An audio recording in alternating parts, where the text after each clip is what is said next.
everybody, to the Seen and Heard podcast, a conversational series. I have the great honour today of being joined by Kenny Mammarella-D'Cruz. Kenny has an uncanny ability to see through life's challenges. He's a best-selling author, a weekly columnist for the iPaper, a regular on Times Radio's Man Friday slot, and represented The Heart on Radio 4. He's a gentle voice in the ears of the many men who come to help him for help with life. He's the man whisperer, said Newsweek, describing his work with men's groups over 25 years. A child refugee, Kenny navigated PTSD and mental health issues, conquering OCD as he worked with dying men alongside Mother Teresa in Calcutta. His father often threatened him with boarding school, and we have an opportunity to have a great conversation with him today. Welcome, Kenny. It's funny to hear all of that, and especially to feel the fear of God, with my father saying, "I'll send you to boarding school for not." And my father went to boarding school.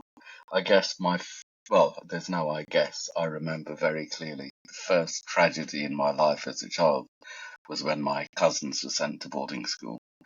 3 girls to convent and the boy to boarding school, and it was just like, life didn't make sense. The family were in grief. So, yeah, big deal. Yeah, thank you for sharing that, Kenny. And I know we'll explore more of that as we go today. But just thinking back to how we connected, I mean, we've had a wonderful sort of 6 months, 8 months of connection, supporting each other's work with your men's groups, Men Speak and All Gender Speak, that part of your work, which we'll come on to later, as well as your coaching and work with men in general. But we connected via Piers Cross originally, who's another wonderful men's coach, leadership coach. So yeah, it was cool that Piers and I put us together. What was your connection with Piers? Did you have conversations with him? I don't even remember. He's just one of those blokes that's been on the map or on the radar for a while. Yeah. We may or may not have communicated. I know we didn't meet until the launch of the documentary in London. Mm-hmm. That was the first time we met. And we had a lot of people in common. For some reason, throughout my life, I have hung out with boarding school boys. When I started my work, most of my clients were old Harrovians, even older Etonians. And I would say over 90% of my clients were boarding school boys. Why? I don't really know. Apart from I seemed to get it. They told each other about me, and life's got better. But yeah, it's been my community, weirdly, as a distant cousin for a very long time. Amazing, isn't it, how life brings these things to us? But yeah, let's start, because I love to know when I'm speaking to someone a little bit more about where they came from and kind of what brought them to the work they're now doing and their journey. So can you, just early years stuff, how was life for you in those early years, and where were you and how did it bring you to now? I was born in Uganda. My mother was born in Uganda. My father was born in Kenya. But originally we are from Goa. My grandparents moved from Goa to Africa.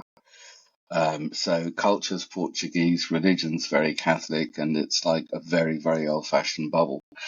And life was pretty peachy in Africa. It was just wonderful. And it was supposed to stay that way until our dying day. And as I say, first tragedy was cousins being sent to boarding school. And then I guess it could be said, is it true? Second tragedy, brother being born, which wasn't that bad at all, but it was a change in the family. And I was kind of given him as if he was mine to take care of and look after. And it's like, look at what we made for you. Just so the boy doesn't get jealous of the little brother or something, I don't know. But I was a very, very responsible child. And then cut a long story short, my father got on the death list in Uganda for smuggling documents out of the country, getting people out of a place where people didn't come out alive. He was the head of the parcel department in the Uganda post office at that time. So he got people out saying it's post office business rather than army business and things like that. And his name just kept going higher and higher on the Secret Service death list. He had a friend in the Secret Service. So we found out until one night we had a phone call. I remember very, very clearly. And some bloke said, "We're going to come and kill you tonight." And my father made a joke of it. By this time, there was curfew. There was a lot of gunfire around. We lived near Idi Amin. The place would shake if tanks went by, and we'd put on Jim Reeves or Julie London to drown out the noise and make things okay until we hid under furniture. It was a strange time. But we had a phone call saying we're going to come and kill you tonight. Father made a joke of it. They actually phoned back a second time within a few minutes saying we're not joking. And that night we left. So decent of them to give us warning and to make sure that we got the message. And they did come throughout the night. And we weren't there. So went into hiding, left Africa and ended up, well, we were cut off from our friends. From our community, because if we were in trouble and the phones were tapped and we were followed, then they'd be in trouble. So I lost my school, my friends, my church, my community, everything at the age of 7. And I had my father saying to me the day before we flew out to refugee camp, because we had British passports, "You may never see me again. You're the head of the family now. Take care of your mother and brother." So I was properly on duty from then. And we didn't see my father again for about 9 months. He was smuggled to Italy, where he helped to run 3 refugee camps and organised a hunger strike of all things. So it's been a busy, complicated, secretive childhood, because I was in charge. I had to be okay, and I was the golden boy, the eldest boy. So I just suppressed my own stuff, made sure as best that I could that my mother and brother were okay. Refugee camp was horrible. We didn't speak any of the Indian languages or know what was going on, and we weren't treated well by them. And then we moved to a small town in Wales, and we were the only people of colour. So it just carried on. And that's where the mental health stuff, I guess, really kicked off, from obsessive compulsive disorder, Tourette's, body dysmorphia, trichomania, and all sorts of shenanigans going on.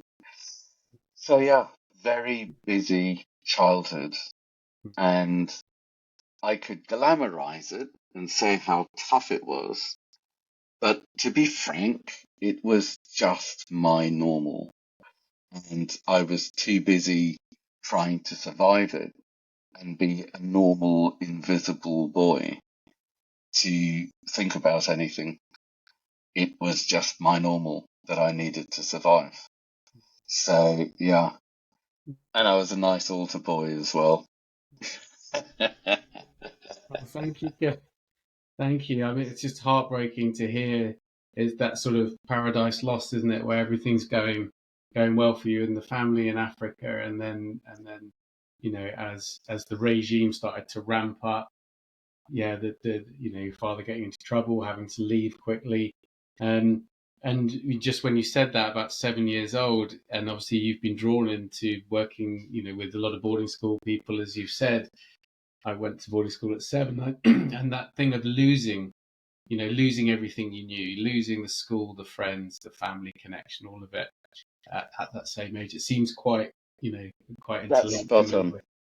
And I noticed that for many, many years, most of the men who I work with they were 7 or 8. That was the first tragedy. That was boarding school, or, yeah. Mm, And another thing I noticed as well is I've never known what it feels like to belong.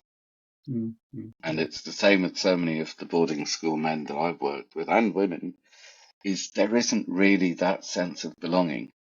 mm, mm, yeah, absolutely. Yeah, nomadic, and yeah, I once described myself as a child was nomadic and parasitic. because I Mm, would just latch on to anything that I could get any kind of safety, security attachment with, because the attachments were all broken. So it's, yeah. but thank you for sharing that. And then so getting to Wales, only people of colour in the town. You know, how was that for you growing up? How did you build that new life in Wales? Um, Primary school, which was Catholic school, was pretty wonderful, really. And generally, I find primary schools are, when I work with people, it's going to secondary school, going to the big school, that's when things get a bit rougher. So I had my first, probably only, race attack on the first day at school in the changing room. But I'd never been involved in violence or even shouting or anything. It just wasn't like that in Africa, where in the UK it seemed to be quite normal for there to be shouting and violence, physical violence. So didn't know what to do. I froze. It was just totally confusing and overwhelming. And then another boy jumped in, and then it was stopped, and the whole thing's a bit of a blur. And I know that there's a part of me that is still in that changing room. And that changing room is now about a mile up the road. And I need to just go there one day, just make arrangements and go there and bring that part back. Not that I feel it's limiting me, but it's more for honour, to respect what happened, which was desperately embarrassing, rather than things being bad or sad. At that age, it was embarrassing and inconvenient. We're trying to survive. We didn't know how to shop or cook or clean or do the basics. So it's not something I tell my parents. It was like, don't need this extra work. I'll keep it to myself. Mm, thank you. You've mentioned that a couple of times now. This that when you're young, you don't know that there's anything wrong. It's your normal. So you're in survival mode, and I think almost to the person and people we work with at Seen Heard, or in my own work, coaching work with people, is that battleground childhood, that survival, the hypervigilance that comes with survival, always needing to be one step ahead, and also, as you said, putting others first. So you're putting your mother and your little brother first. So yeah, burying that attack is kind of inconvenient, really, and moving on. And also hearing, yeah, going back to bring that part back, whether you call it soul retrieval or inner child work or Mm, whatever people have terms for it, it's so powerful, isn't it? yeah, And have you found that as part of your approach over the years to kind of go back and bring forward? that's a really interesting question because over the years, I have found myself in London going back to so many places that I used to live, and sometimes walking from my old home to the tube station just to remember myself, to respect who I was, what I went through, and that was my world. And I remember having my heart broken for the first time. I was in love with a girl called Michelle. I went and studied in Southampton. I was a student, she was working.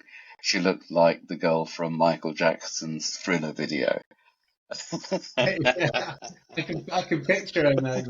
Yeah, The live one, before she became a zombie. yeah.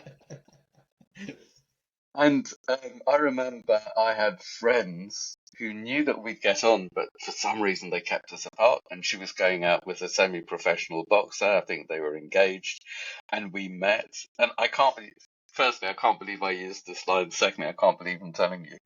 At some stage, we got on so well that I remember it was snowing. I actually said to her, "Would you like to come back to my apartment to see my etchings?" It's like, what kind of a line's that? And I've never etched in my life, but that wasn't the point. And this was first love. And I promised myself, because I did business studies and then marketing and publicity, I promised myself that I would move to London because it's where all the agencies were, it's where all this kind of work was. And got myself a good job launching Luton advertising paper before getting more into marketing and publicity. And we would miss each other. We'd speak on the phone during the day. She happened to work for BT. We'd miss each other and I'd catch a train after work in London to Southampton, and she'd do the same. And in the end, we had to split. It just wasn't true. And I loved her enough to let her go. It was a level of love that I'd never perceived of. It was a level of openness. And it just, I moved house after that because it reminded me of her. I couldn't change body. My own body reminded me of her. But I was so torn apart and heartbroken. And they say first love is the most painful. It certainly was for me. But yeah, I visited old places, I guess, in a way to know myself, feel myself, and retrieve myself. And my God, I've lived in a lot of places because I kept running. The next thing that in my psyche would happen after doing well is something bad would happen. Someone would chase me and we'd go. So somehow the cycle kept competing and I kept running, moving house, moving country, moving career. But yeah, it got a grip and I was just following the old script unconsciously.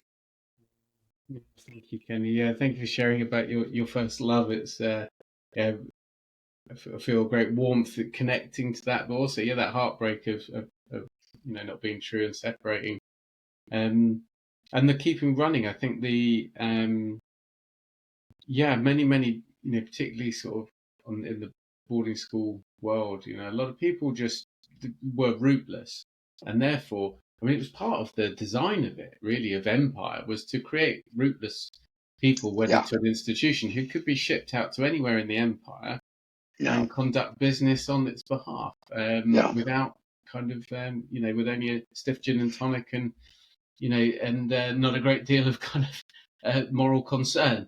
And so that keeping moving, the sword of Damocles hanging over your head, waiting for it to drop, so you keep moving. So during your teens, then, and before you headed out into the world and university, it was funny when you said that about business studies and marketing. That's what I ended up doing. Oh, really? Yeah, because I didn't know what else to do, and it was sort of looked like it might be a good idea. Yeah, it's exactly the same. Great, but so teens wise, you started talking about the mental health stuff. So body dysmorphia, OCD. When did it start to show up, and how did it start to show up? Probably when we moved to Wales. It could have been when my father said that to me at 7 before we left Africa.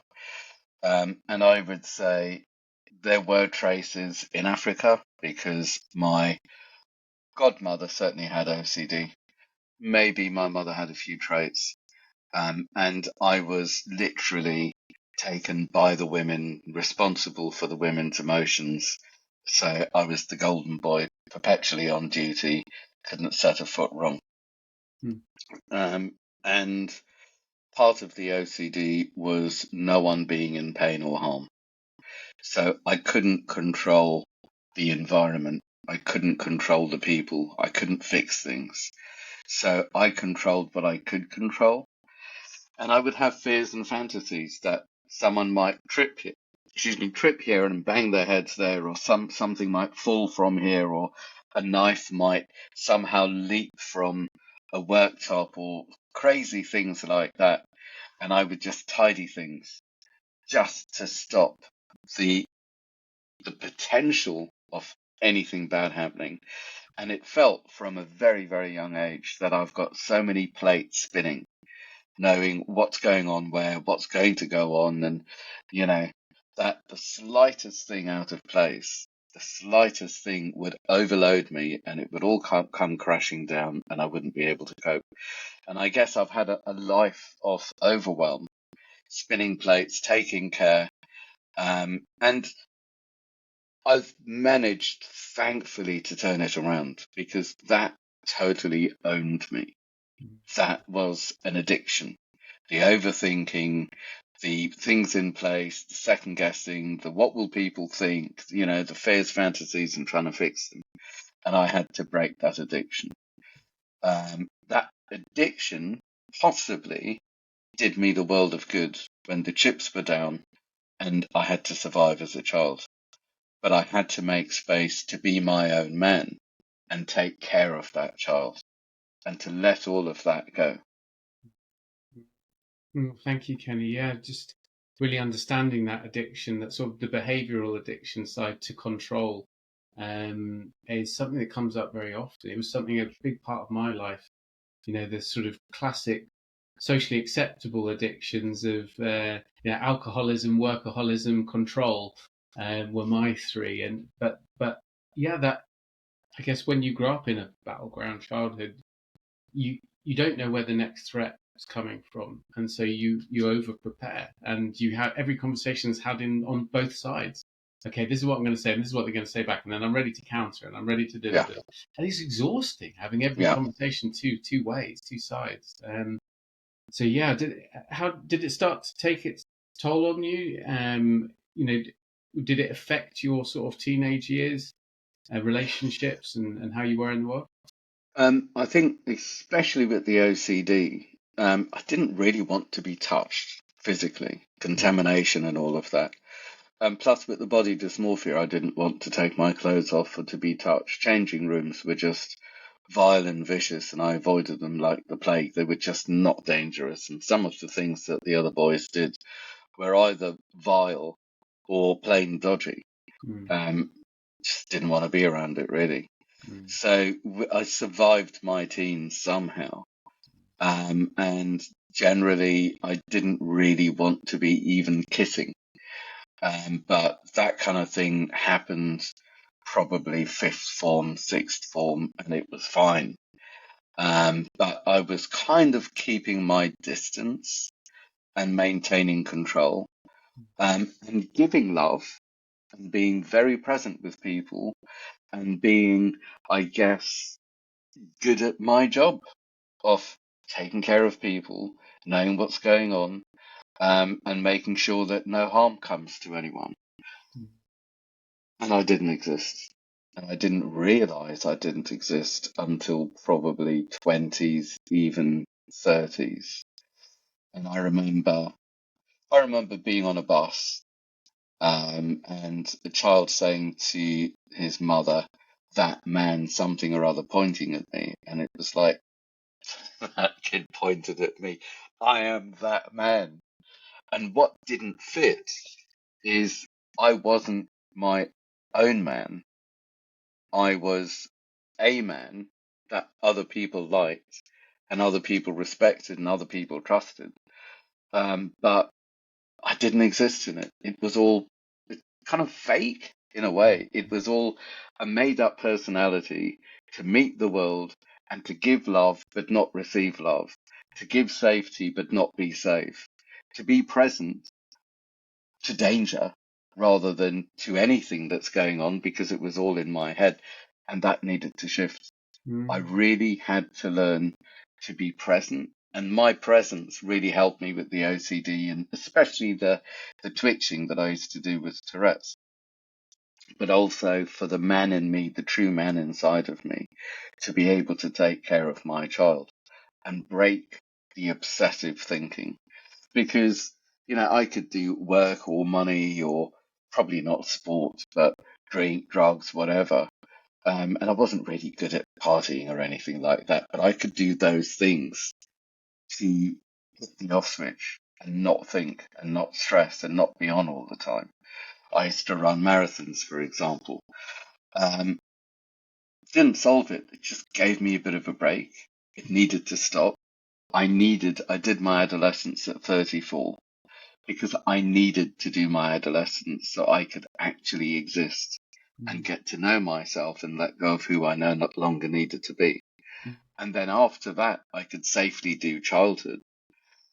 And now that I've kind of done childhood and adolescence and whatever, I feel I can be my own man and I can be authentic and I can be present and I could do the ridiculously dangerous thing of receive love and truly take part and get hurt. And it's wonderful. mm. Oh, yeah, beautiful, beautiful words. And I think for many people listening, it sounds strange in a way to hear a grown man talk about this idea of that really little boy until middle age, until he started to go through that process. And I think it's starting to become a bit more sort of common knowledge now that really most men in this world, or most adults in this world, are little boys or girls in adults' bodies. Yeah. And at some point, there is unless they've been through, securely attached childhood, they've been through some sort of reasonable rite of passage in their teens that wasn't interrupted by trauma or, stuff around them, and they've matured fully. They had the right role models and community around them. You start saying it all then, and people looking at that going, I don't know anyone who had that. I could probably count on one hand. Most people I know went through the fire and then came to this in middle age, really, or some way through that.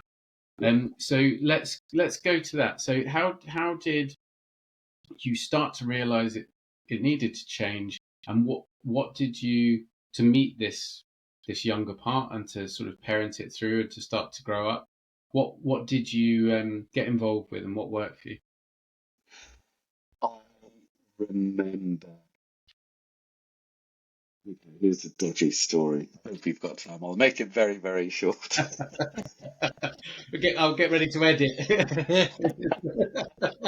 My body was so addicted to fear, to adrenaline, ready to fight, just so uptight, that the work that I did without realizing it for a long time was all about deadlines. Newspapers, copy dates, doing the artwork, even folding the pages once they're printed into the local newspaper. Or in London, I worked for some couple of newspaper groups and magazines, music business, design.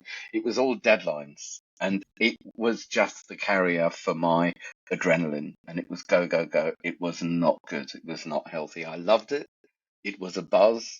It was boys on a mission, but the people I was working with, it wasn't healthy. That, plus perpetually running for my life, perpetually moving, and finding myself in the same situation, being spooked by something I didn't even know what it was, but not feeling safe and running. It's like all of this needed to stop. And I just noticed that there are patterns, there is a way, it needs to stop. And I remember I was launching the first video wall in nightclubs and the biggest video wall in the world, and it would have been the mid to late 80s, and it was at the Hippodrome. What's his name? I don't remember now. And I was in my office on Parkway in Camden waiting for a phone call. There was someone with an artist who was going to perform on stage, and the manager was late. So I picked up the phone to phone someone while waiting, and there were two girls talking. It was a cross line. And I thought, oh, okay. So I put my hand on the receiver and I listened to the conversation. It was quite a lovely conversation. And then one of them said something a little bit rude and absolutely hilarious, and I burst out laughing. And then the three of us got chatting, and we had a really nice chat. And then from this really nice chat, it turned out that they were also going to the Town and Country Club in, what do you call it, Kentish Town, which is just down the road from us. And we had a meeting there later. So we arranged to meet them, we being the guy who I'm launching the video wall for, after my meeting. So we were late for the meeting, didn't meet them, but there were these two girls, and one of them just threw, and this is in the 80s, no one knew what anyone looked like, there was no internet or anything, threw her keys at my feet, picked them up, we got chatting, and it was them. It's like coincidence after coincidence. And cut a long story short, we became friends, one of the girls and I, and we'd hang out. And then she invited me to a kind of personal development type thing in the 80s, and I didn't know what she was on about, but I went along, and it seemed to be speaking my language, and it was great. It was based on a course in miracles. Until then, after Catholicism, I got into theosophy, and I just got to know people, a different way of thinking, and it just went from there. So coincidences, accidents. I got involved in the Course in Miracles community for a while. Well, I still am. I helped them launch the Miracle Cafe probably 20 years ago, and I do meditations for them. And the spiritual side of my life has always been alive and kicking since being an altar boy and further. I'm a tutor at the College of Psychic Studies. I've done workshops and things for alternatives. So the spiritual side was there. The emotional side was there. The logical side was totally working on overdrive. And physically, I was in denial that I even had a physical body. I had no time or space for it. And then I had to admit that my thinking had never solved a thing, because I knew I had an addiction, and I knew that it was owning and controlling me and limiting my life. And I couldn't really put it in words for other people. This is all my inner world. So once I admitted that it had never fixed anything, but I needed it along, and that it did save my life as a child one way or another, it needed to stay, and I needed to listen to it, but it needed to not run me. So I came up with games to catch myself lost in the space between my ears. Literally, I was lost in space, and the thinking owned me, and I wasn't present. And as soon as I found myself there, I taught myself to instantly take a deep breath in and think, thank you for reminding me who I used to be. Who I used to be was addicted to the thinking, and the gratitude is because it did me good in the past. And it's used to be, so it is in the past, and in the present, I breathe out and take part with what's in front of me. So I needed to get from lost in space and riddled with fear and ready to react to here and now and coming from love and able to respond and notice that life's bringing me things. And the best people and things that have led my life forward, more than I could have ever imagined, has come from life and not come from anything that I've figured out or worked or done. And then I learned games, like every time my body did something, I coughed, sneezed, cleared my throat, itched, gurgled, whatever it is, that would be my body reminding me to breathe. Every time I saw a car or a bald man or a blonde woman or heard the honk of a horn or birds or children, whatever it is I chose, it started with doorways, walking through doorways. That would be my environment reminding me to breathe. So I learned from my inner and outer environments to use them, that the next stage after obsessive thinking is to breathe and be here and listen to the thinking, but not let the thinking take over. And my presence allowed my child, who until then was in limbo with my protector surviving, allowed my child to be safe, allowed me to come from love, and allowed me to notice what life is bringing to me for me to choose how to respond to. And since then, my life has taken off way beyond my wildest dreams. And I wouldn't say it's fixed things, because that's over there somewhere. And I keep wanting more out of life, or I keep being available to life. So I would rather be in flow and in the moment, see where life wants to take me and what's going to happen next. Maybe it's just like simple, traditional, good old fashioned guidance. Kenny, thank you. Yeah, really moving. But yeah, hearing that first sort of technique, if you like, that interrupting your thinking patterns, and for me, I remember a landmark moment in a men's group years ago when I just had my breakdown, and some wise old soul came on there and said, you are not your thoughts. And I the first time I'd heard anything like that, and it was the start of a journey to sort of understand the ego, the thinking mind, the stories that we play out, the fact that what were once brilliant solutions in childhood have now become problems, deep, Yeah, deep problems. But there's no way to sort of think your way out of that and anger your way out of that. All you can do is respect the part that felt that. So respect the younger part that needed that solution at the time, realize it's no longer serving you. And every time it pops up, yeah, so thank you. Thank you for what kept me alive. Thank you for being there for me. Gratitude. But hearing your way of taking that breath, using the breath as a sort of a link to the present. Yeah. Thank you for the thought. And remind me to be present, and therefore I am here right now for what life brings me. And then you've been following that amazing roller coaster since. And to be quite, I guess, nasty about it, I was so in survival that I wanted my inner child dead and gone. It was an inconvenient stupidity that I had no time or place for. It's Mm, like, I'm busy, we're surviving. No. yeah. And I needed to reconnect with life and Mm, reconnect with love and reconnect with spirit, I guess, was always there, but not in action. It was more mm, in theory. And I also knew, and I guess the main work that I do with people now is introducing them to the different parts of themselves so they can realign inside and have different outcomes in their lives.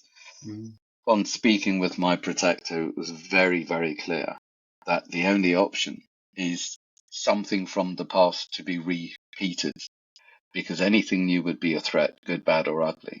So the limitations of my protector is I would only get, on a good day, the best of whatever it is I've already had.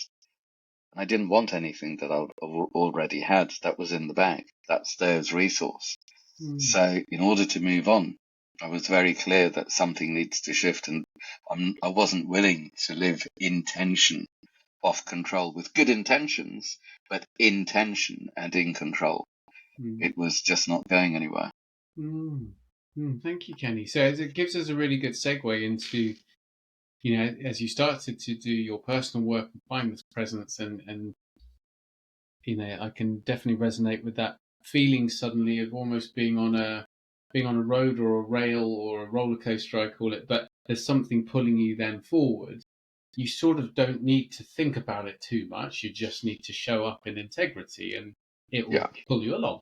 So where did life pull you along, and to the work that you're now doing as a one-to-one coach, as we mentioned Men Speak at the beginning, this incredible organisation, CIC, you founded, and this title, The Man Whisperer. So just talk me through how you evolved your work around this new path. I guess it did rather than I did. It was I after the whole getting myself. Oh God, I remember with the OCD, I was always late for work. And I remember the lies I used to tell the directors about why I was late for work. And the final one was there was a traffic jam down in England's Lane, and I just couldn't make it from Belsize Park to Kilburn to the office. And finally, someone went to the front of the traffic jam to find a man who'd had a heart attack, dead at the wheel. And that's why I was late for work today. And it's like, I can't keep doing this, and you can't keep colluding. So I had to leave work, and I had to be self-employed because I was unemployable with the mental health issues. And I did marketing and publicity for a lot of enterprise agencies to help people launch their businesses, and the enterprise agencies were my clients, and I'd give talks and all of that. And I had a few biggish clients that did quite well. And I also did a lot of world tours of some great musicians from, I don't know, James Brown, the Blues Brothers, Nina Simone, Royal Russian Ballet. Um, and I used to promote spirituality, new ways of thinking, etc. And that was always my passion. A lot of people who I promoted then in the 80s and 90s are quite well known now. But those were the early days when nothing was on the shelves. Mm, No one wanted to know. It was all a bit kind of weird and hush hush. So that's what I was promoting. And somehow, accidentally, I kind of scraped through with the marketing publicity business. everyone was always paid and I was always on my knees. It was just the feeling I was used to manifesting itself. And then it came to the time in the early 90s that people were taking all of this more seriously and other people were marketing this. So it's almost like my job's done. I was very pleased at what I'd achieved. I was in love and I was just set up in every way to get married, have kids, settle down, get fat and rich and, be happy. But for some reason, it was like, I wonder what else there is. And again, through coincidences, I ended up moving to Fiji to be with a friend there. I ended up being headhunted, I guess, with people I met in Australia while I was changing planes to Sydney. I moved to Sydney. I worked with Mother Teresa with dying people a couple of times in Calcutta. I traveled a lot. I adventured, and I thought I'd be away for life. I came back 5 years later, literally for a couple of years, I thought, to say my goodbyes because everyone I loved was here. And it was just like, for some strange reason, I was back. I didn't mean to be back. And it was like I'd been away. I'd had a great time. I'd unlearnt so many things, so many limiting things about myself, so many things that I thought I had sussed. Culturally, with manners, with the way to be. I'd really been through the most wonderful things. I came back and I realized that I missed some of my friends more while I was with them than when I was abroad. I was back in 98, so maybe probably by 2000 I held my first men's group, and it was my closest friends basically saying, I miss you. I need to meet you at depth. And you've kind of lost your way as far as I'm concerned. The drink and the drugs and the money and the power and the sex and the love addiction and the distractions, it's just, it's got out of hand now. I need to be met at depth. And because of everything I'd been through, and they'd kind of like, I guess I was judging that they got seduced into the way the world was and what it was selling. So I needed more. So the group started literally for me. I think there might have been 16 of us in my lounge in Muswell Hill, different classes. That was my first lesson in how lucky I am being my colour, because I have friends of all classes where most of my friends were scared of each other because there were different classes. But the group started because I needed to be met at depth. And they just carried on from there 25 years ago. And they've just grown and developed and grown, and we got ground rules. I got them out of my lounge, and it just kind of became a service, a thing to give to men because it's good for them and they like it. And then during lockdown, on the day we went into lockdown, by then I'd been holding groups for many years, 15, 20 years. And it just made sense. Didn't think about it too much to have groups on absolutely every day, because I thought people are going to be triggered. People are going to be triggered from their childhoods. People are going to, you know, behave badly, either harm themselves or harm other people. So we started the online groups then, and they carry on every day since lockdown. I was busy during lockdown. I had no idea that I'd be any good out of London. Same as when I left the UK and I moved abroad. I had no idea I'd be any good in any other country. I had no idea of any skills that I had. But during lockdown, I wrote the How to Hold Groups ebook because I thought other people can hold groups. Here are the tools. And that did well. There are clever ways of making ebooks Amazon #1. So I did the cleverness, or someone else did, and it was an Amazon #1. And then a company said, well, the quality that you have here, we could do an accreditation for a course and formalize it. So since then, I've been training people in a more formal way to hold groups, and people have started groups or they've contributed to their private practices using the tools. And it all started from there, totally accidentally, totally. And I would say all the goodness, literally all the goodness in my life, the people, the opportunities. I do a lot of media work. It's all come totally through coincidence or life or spirit or love or nature or guidance or whatever it is you want to call it. The frequency that I put out coming from love and let me pass it on rather than coming from me fear and I need to survive this. But yeah, it's all unfolded because I've been present to allow things to unfold and to notice what's going on and to choose wisely and safely, listening to my protector, what to follow and what to say no thanks to, what's a sign and what might be a temptation, and how to navigate into life. And I guess what I've done for myself, getting myself over all the addictions and meeting myself in the places of my trauma and being able to release them and unlearn the old scripts. I literally pass that on to other people using lots of tools that I've studied and learned as well. Kenny, it's beautiful, and something that really stuck with me from what you said is meeting people at depth. I love that expression. I didn't know I needed it until my breakdown, 4 years ago. But now working with clients and things like that, what I see on their healing journey and on their development journey is at some point you get a peek behind like a curtain and you go, oh, it's not all that. There's all this stuff behind it. And at Yeah, that point, it can be quite a bumpy period where you get fed up with small talk. You get fed up with the way the world is. And, you need to meet everything at depth. And then that kind of, that culture shock of going behind and seeing that wears off, and then you can start to meet people in love. So if someone is being a little bit surface level, it's okay. This is how you are right now. This is no problem.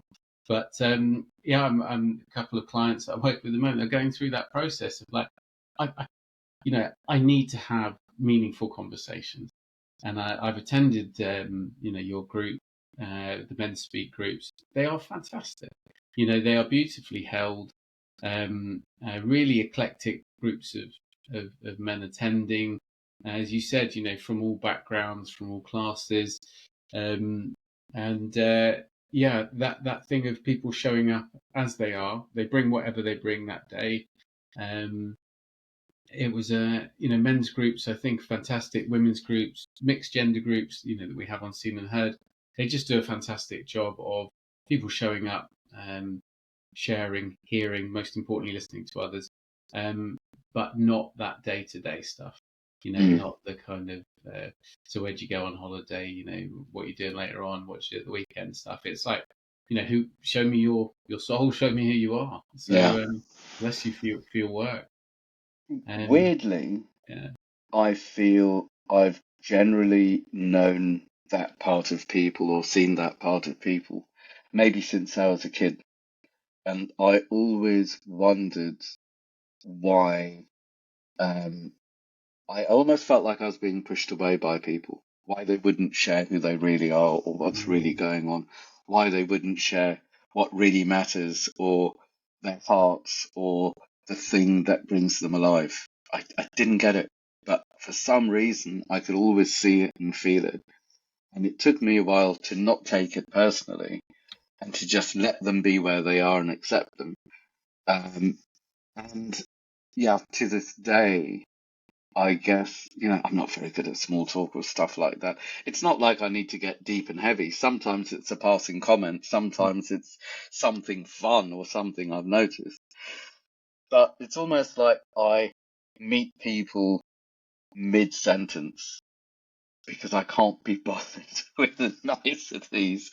And to an extent, without being rude to the formalities, there needs to be a little bit of a dance for safety and tradition's sake, maybe.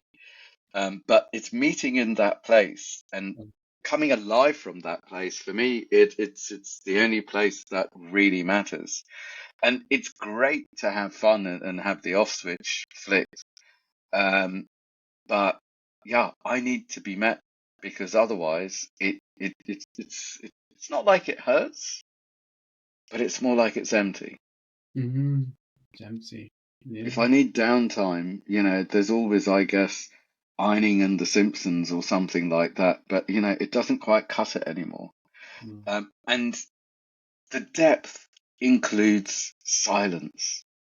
I guess my favorite thing is walking in the forest or in nature with a best friend. And some of it's chat, some of it's laugh, some of it's silent, some of it's together, some of it's alone. But it's very much in the sacred zone of being. Mm.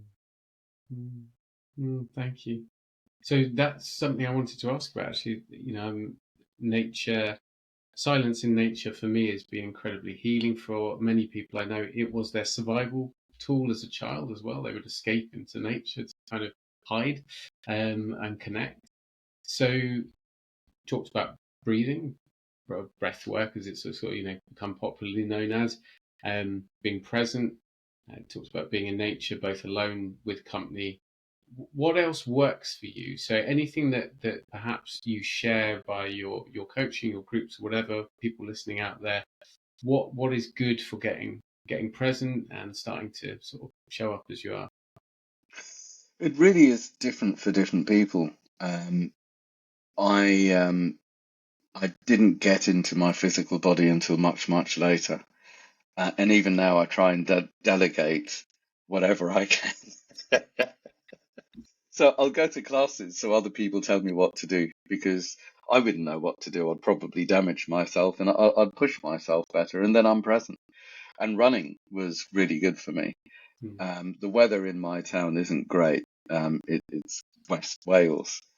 But I'm not kidding about the ironing. There is something about ironing and even mowing the lawn. I've only had a lawn to mow for the past 3 years, and I've probably been doing it for 2 years. But the presence, and I guess it's an OCD throwback, the perfection of ironing and mowing and things like it's whatever brings me in the zone. mm, And I'm very lucky, people talk about their inner child, their inner protector, their inner critic. I'm very, very lucky that I have inner DJs as well. And my inner DJs will put stuff on to guide me or to communicate with me or to give me clues, maybe the words of the song, or to take me to where I need to be taken. It could be when I'm working with a client or a vibe or whatever. But I guess I've got different ways. But more than what do I do, I wonder whether it's an undoing and a coming from being, irrespective of where I am and what I'm doing. And one of my favorite things in the world is to be with clients and with groups, with people. It's mm, just the connection, the meeting. mm, I love the birds. Since lockdown, I've really discovered birds. I've always quite liked animals, but um, and just to, before it slips my mind, holding your mixed gender group the other day was absolutely wonderful. And what was really important for me was seeing how important it is for the men and women who came. And there was a woman who came for the first time, and it's a sense of belonging, a sense of being met, a sense of really being seen and heard. But it's not the words, and it's the depth of being met and being understood mm, and being able to sit in the zone of our own and each other's stories. That was absolutely magical. mm, What I found difficult holding the group was the timing of it all, the logic of it. I guess I've got too wonky with my wiring that I'm not that logical anymore. But my God, so important. mm, mm, And the people that I took to the launch of the documentary, totally grateful for it. The way it touched some of these men mm, and the missing bit that they really needed to be around other people that had been through. Really, really important. mm. And Thank I you. wonder how many of my boarding school people, male and female, would benefit from coming to your groups. And Mm, also for yours, once it's like, okay, so beyond this, who am I? whether they'd come to mine, and how it might all work out. And it may not cross germinate at all. It really doesn't matter. No, thank you, Kenny, and thank you for mentioning the groups and the power of group work. You say, I heard it said quite nicely that the only way to heal relational trauma is in relationship. Yeah. That's relationship with yourself. You talked about your inner child, your protectors, in relationship with others. It's not sort of solo left brain work. You can't think your way out of this stuff. And the mind, body, spirit triangle. I see a lot of the time, and I've been, certainly very, very guilty of it myself at times, where you get lost in one bit of it. So you might be Mm-hmm. doing an awful lot of stuff on mind, and then, or maybe you're kind of spiritually bypassing and you're way down the spiritual route, but Yeah. you're not in your body, as you've Yeah. talked about. Or you're doing loads and loads of physical body stuff, and the other two boxes kind of forget about them. I'll muscle my way through it. Yeah. But that thinking of it as that triangle, kind of serving your needs in each of those areas, meeting different parts, realizing where you're not looking after yourself. Okay, I'm not nurturing my spirit here. I'm not, Mm-hmm. but I'm just a floating head at the moment. How can I get into my body? Or my mind's starting to do those loops again. Okay, there might be some genuine kind of mind work to be done, some kind of coaching and thought process stuff. So really appreciate you mentioning that, but then doing it in this group context. I think the way we were as human beings for hundreds of thousands of years, we sat in group, and our stuff got dealt with by the tribe. Mm-hmm. And in the last 8,000 years of kind of city-state, mass agriculture, and some people call, Dr. Steve Taylor calls the fall. The fall from the hunter-gatherer life to this life that we have now, is a fall of separation, Yeah. separation from nature, from self, from spirit, etc. So the groups, maybe one step, bringing us one step closer to what we know works. And if you can do groups in nature, it's like, wow, Mm. it all comes alive. Mm. Yeah. What So with Men Speak, that's something that people can just go to the website. How does it work? Yeah. So it's mensgroups.co.uk. It's on every weekday 12:30 to 1:30, weekends 10:30 to 11:30. Free for the first month, and then I think it's £30, £20 concession for unlimited groups. It might be less. I should know this, shouldn't I? And people come in every day. Some people come in whenever they fancy. Mm. Some people come in weekends, or they have their set day. We have different facilitators on different days. I'm there most days, and we break out into breakout room most days. And it is, people really get to know each other and care for each other and be in it together rather than competing and comparing. It's more like collaborating and learning from each other's experiences. And I think what really makes it work is it's non-hierarchical. Mm. All the facilitators take part, and we debrief, maintaining confidentiality after the groups. So when people do the training, they can come and debrief, and once they've completed, then there's support for them to co-host a room or host a room, and then they can either stay with Men Speak and go off, or go off and do their own thing. But it's kind of accidentally developed to provide something that I feel we need. I didn't realize how much, and I didn't think it through. This was all about my needs, and this has all been about me unstuffing myself up and using the tools to help other people out too. And I find that, one of the biggest tragedies very often with men, especially, I find, is a lack of purpose. And I have found so many men finding purpose, putting right what wasn't right for them when they were kids. And that's purpose. And these are tools to help enable that to happen. Amazing. Yeah, amazing. Thank you. And yeah, I would give a big shout out to those groups, and highly recommend people go and have a look at them and see how they get on. Whatever you think it will be, it will not be. It will, oh, it'll be this, it'll be that. it won't, and it isn't, and so just go have a look. You don't even have to say anything much. You can just sit and watch and see Yeah. what goes on. But One of the ground rules is you can say pass. yeah, Another of the ground rules, one of my favourites, is play bigger than the rules. Find out who you no longer need to be and experiment with who you are.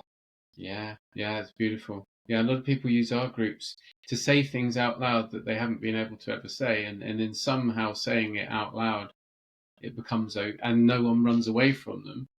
Yeah. Yeah, it just becomes okay. It's like this isn't some big dirty secret, you know. But The yeah, no, whole, thank you. the whole, I thought I was alone. And when something is said and other people raise their hands with me too, can be life changing for people. Yeah. Can really break that spell on Mm, what's wrong with me, how do I fix me, how do I hide this, how do I survive this?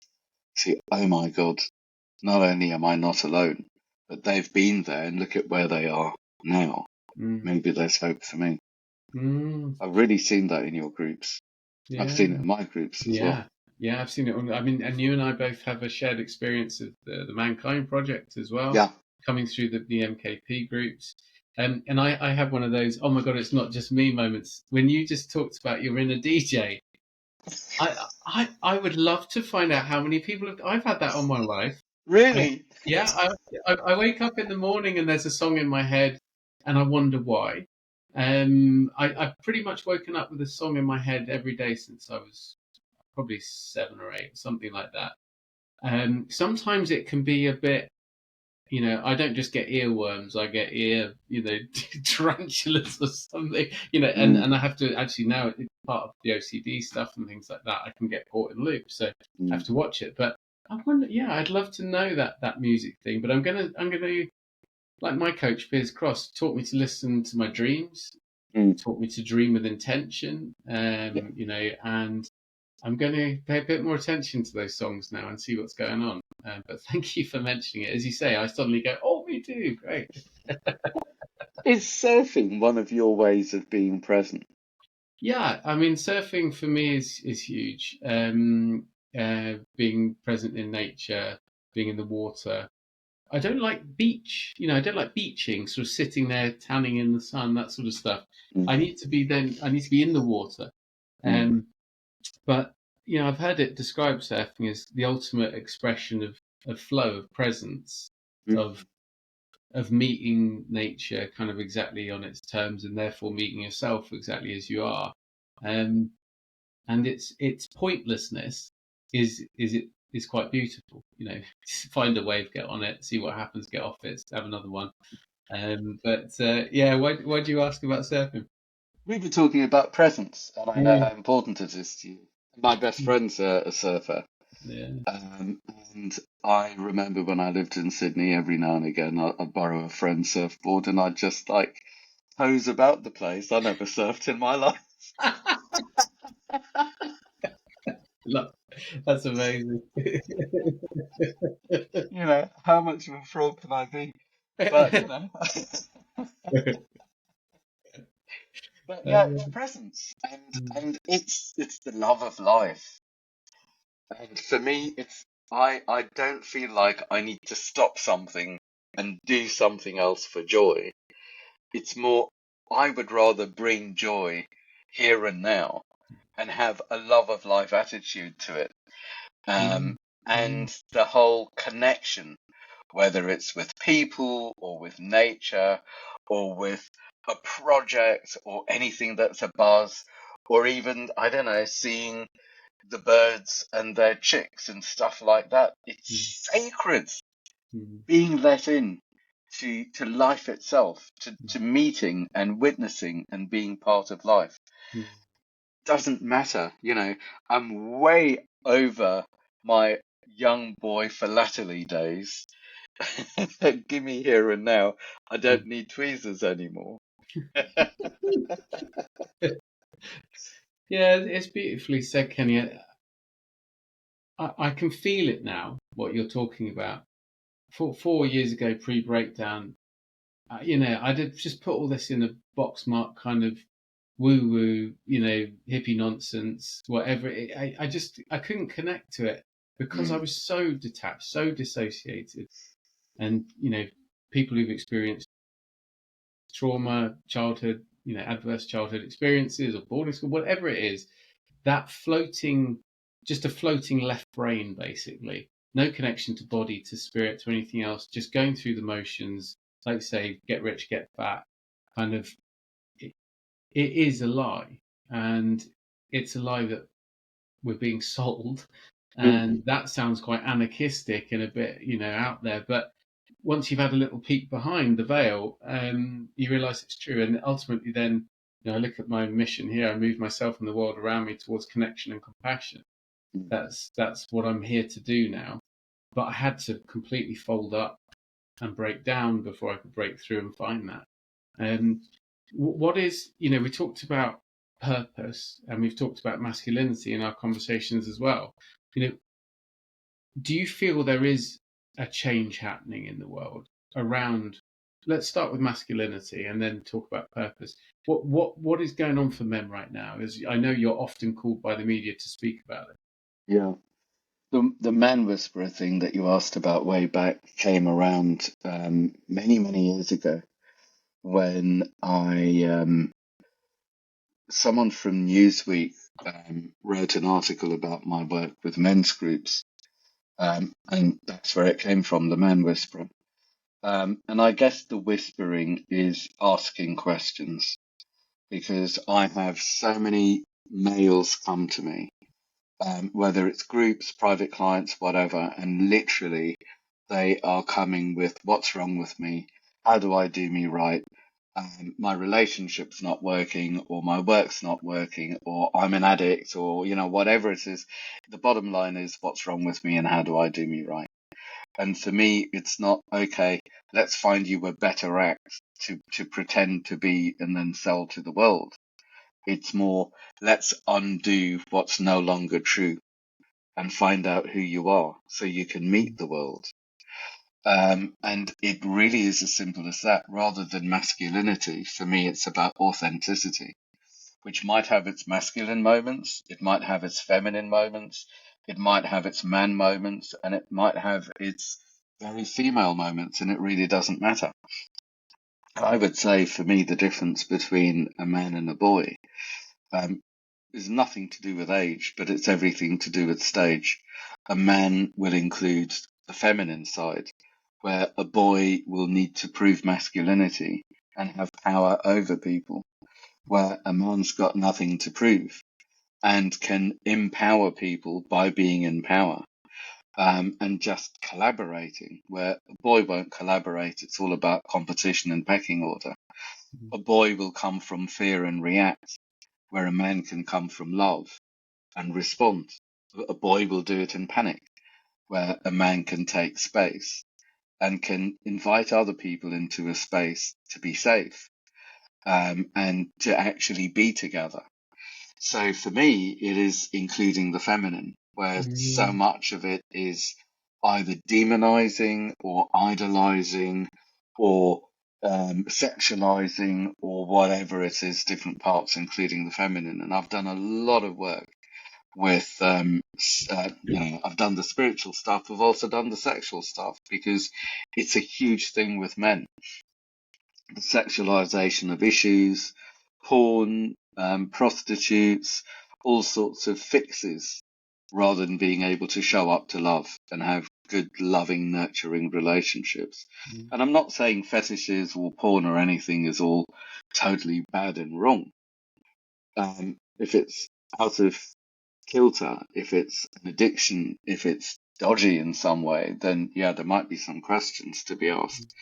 But I would say more often, well, I've always found that knowing someone's fetish, whether it's a porn fetish or something that they express, um, very often tells me where they are with their stuff, where they're stuck, because they've sexualized and put in the shadow an issue, or a moment, or a time, or a situation, which is easily taken out.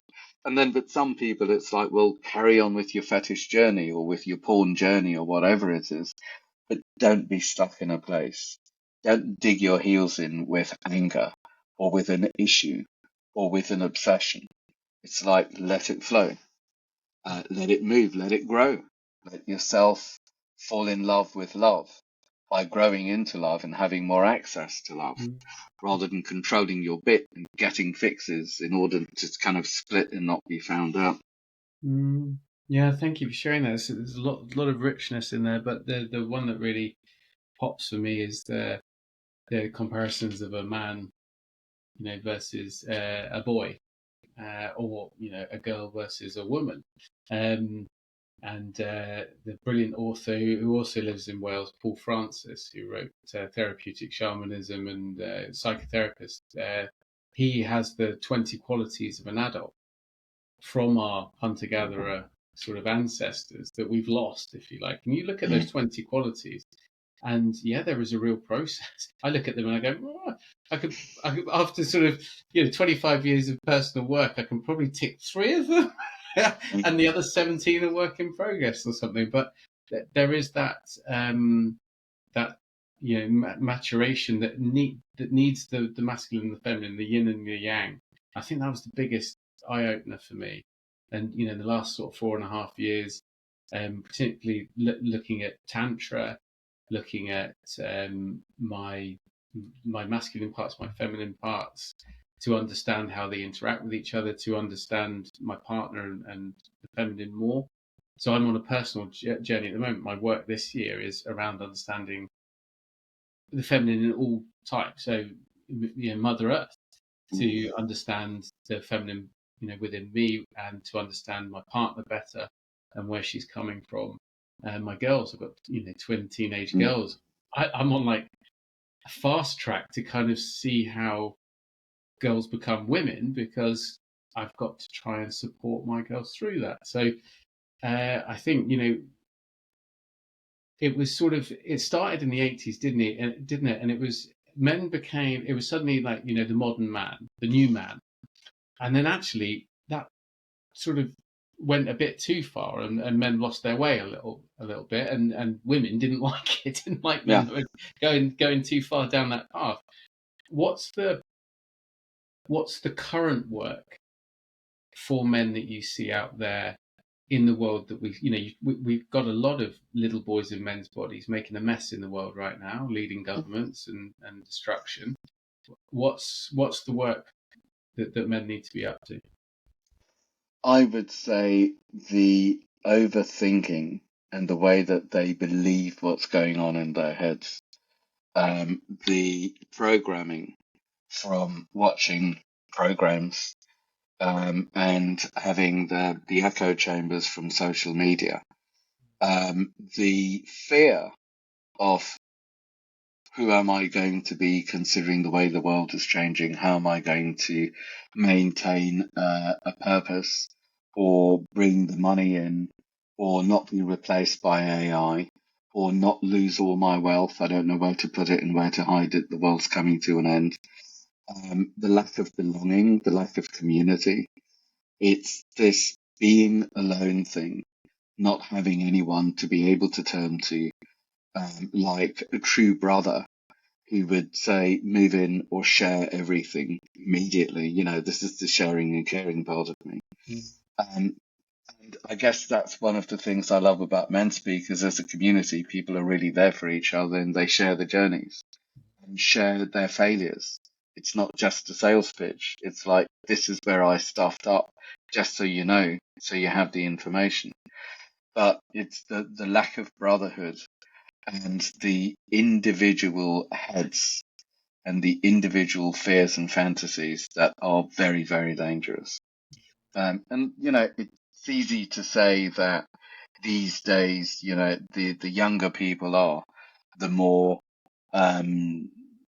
inoculations they've had in their lives, maybe the worst food they've had, or they've had an overexposure to screens or things like this. And I'm sure these things are true. But for me, connection is key. It's all about, it was Johann Hari who said, the opposite to addiction isn't sobriety, the opposite to addiction is connection. And sometimes the number of men who are isolated, maybe since lockdown, maybe because they just can't deal with the overwhelm of the world. Maybe, a lot of men are isolated quite simply because they tick and they don't want to leave the house twitching.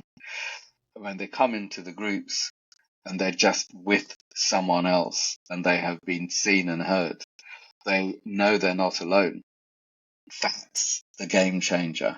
That's where it starts. And then from actually existing in their lives, and as I said before, I know what it's like not to exist in my life. They learn to exist, they learn to communicate, they learn to have boundaries, they learn to move into their lives, they learn to how to be with their kids, how to grow alongside their partners, how to contribute to society, how to take care of themselves. And very often with men, it's all of you first, me last. And it could be duty, it could be programming, it could be guilt, fear, and not feeling worthy. But for whatever reasons, at least we can talk it out and break it right down so people know where they are and they know what their choices are. But isolation is the killer. And society and the media know how to be feeding off isolation. And it's as you said right in the beginning, society is known how to breed people to do things for the crown or for whichever family or whatever the powerhouse is, the church or whatever it is. Yeah, thank you, Pun. I think that connection word, it's there right there in my vision. And I remember when I was putting seen and heard together, the seen and heard came from everything I wasn't and wanted to be.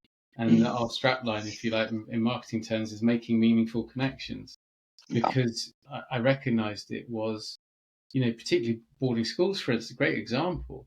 Nearly all promote independence, independence, independence. Independence for child is paramount to it's interdependence Yeah. that is humanity, that is what is required to solve the climate crisis, to be happy, to whatever it is. But this fetish with kind of focus on independence is why we're sick. Yeah. It is why we're sick on a physical, emotional, spiritual level. And so any connection, so whether that's with a therapist in a group setting, with nature, with more than human, so an animal, with plant, with whatever it is. I'm really hearing that coming through from what you're saying. And with friends. Mm, And so few men have friends, it seems. mm, Um, and there's the conveyor belt of people being provided in families and schools in the neighbourhood, etc. And then in uni, and then people might all become lawyers or bankers or whatever it is they decide to do together. Until suddenly they're split and they move to the country homes to have kids, and it's like, well, what happened? Where is everyone? How come I'm alone? And then they're lumbered with their kids' best friends, which isn't always a bad thing. But it's not choice, and it might not be the people who understand the every grunt or utterance or have a shared history. But it's that level of belonging and connection. And it's never too late. So many people in the groups have met their best friends. And as far as I'm concerned, don't come to the groups. If you've got what you need, you've got your tools, you've got your people, don't come back. You don't owe. Love is unconditional. Go and be with your friends or start your own group or whatever it is you want to do. But do it consciously. Don't do it because you need to be special or a leader or don't know how to take part as one off. And that was my big, big fear.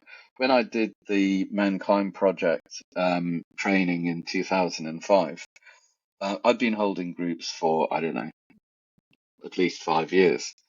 And one of the main reasons I did it is I was scared that I was some sort of a megalomaniac, controlling, stealing, and doing it for me. And I needed to check to see if I was clean, whether I missed a trick, whether I was being manipulative, or whether I was being clean. And how could I be cleaner? And how could I be more one-off?